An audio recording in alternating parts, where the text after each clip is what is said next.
Welcome to Sameera kitchen recipe. మీరు అందరు బాగాలని మనస్ఫూర్తిగా కోరుకున్న ఈరోజు ఆనియన్ పకోడీ చేయబోతున్నానండి. చాలా క్రంచిగా చాలా బాగుంటుంది. చాలా ఇష్టంగా తింటారండి మన ఫ్యామిలీలో. ఎవరికైనా మనం చేసి పెడితే ఇక్కడైతే నేను పోపులో ఆనియన్ తీసుకున్నాను. ఆనియన్కి అయితే మనం నిలువు కట్ చేసుకోవాలండి. పకోడీ మంచిగా వస్తుంది. ఇక్కడైతే కొంచెం మన చేతిలో ఇలా మ్యాచ్ చేసుకోవాలండి. పొడి పొడి చేసుకోవాలి. పొడి చేసుకున్నాక ఒక గిన్నె తీసుకుని గిన్నెలు వేసుకోవాలండి.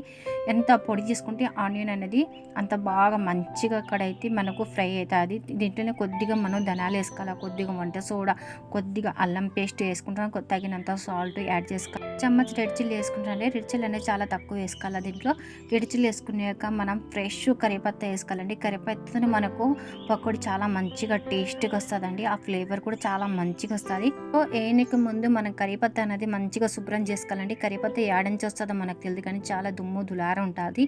అందుకోసం శుభ్రం చేసుకుని కరివేపత్త వేసుకోవాలి. ఇక్కడైతే నేను శనగపిండి వేసుకుంటాను. 1 కప్ శనగపిండి వేసుకుంటున్నాను. ఆనియన్ ఎక్కువ ఉంటుంది, శనగపిండి చాలా తక్కువ ఉంటుందండి. మనం ఆనియన్ పకోడీ వేసుకుంటున్నాం కాబట్టి శనగపిండి తక్కువ వేసుకోవాలండి. కొద్దిగా బియ్యం పిండి కూడా వేసుకోవచ్చు మీరు. ఇవన్నీ వేసుకున్నాక చాలా మంచిగా కలుపుకోవాలి. దీంట్లో పిండి మంచిగా కలపాలండి. కొంచెం మనం గట్టిగా వస్తే కొద్దిగా వాటర్ వేసి చల్లుకుని అండి మనం కలుపుకోవాలండి. ఎక్కువ వాటర్ వేయకూడదండి. మన ఆనియన్ కూడా వాటర్ ఉంటాయి. ఇలా కలుపుకోవాలండి. చూడండి, ఇలా మెత్తగా బాగా కలుపుకున్నాను. ఇలా కలుపుకొని మీరు ఫ్రిడ్జ్లో అయినా స్టోర్ చేసుకుని పెట్టుకోవచ్చండి. మనం ఎప్పుడంటే అప్పుడు వేసుకోవచ్చు. ఇప్పుడైతే నేను గ్యాస్ ఆన్ చేసుకుని ఆయిల్ వేసుకుంటానండి. కొద్దిగా ఆయిల్ హీట్ అయినప్పుడు మన గ్యాస్ సిమ్లో వేసుకుని ఫ్రై చేసుకోవాలండి. ఆయిల్ మనం కొంచెం ఎక్కువ వేసుకోవాలండి. మనకు ఆయిల్ అనేది 0.5 ఖర్చు అవుతుందండి. ఎక్కువ ఏం ఖర్చు కాదు దీంట్లో.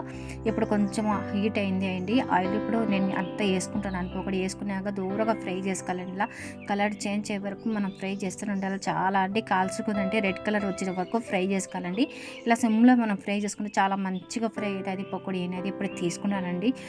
చాలా పకోడీ క్రంచిగా చాలా టేస్ట్గా హెల్తీగా ఉంటుందండి. దీంట్లో ఆనియన్ మన కరివేపత్త ఇవన్నీ వేసుకున్నాం కాబట్టి టేస్ట్ కూడా చాలా పెరుగుతుందండి. సండే రోజు అయితే మా పిల్లల కోసం నేను తప్పగా చేసి పెడతాను. మీకు ఏమి ఇష్టం మా కామెంట్లో చెప్పండి. వీడియో నచ్చినైతే లైక్ చేయండి, షేర్ చేయండి, సబ్స్క్రైబ్ చేయండి.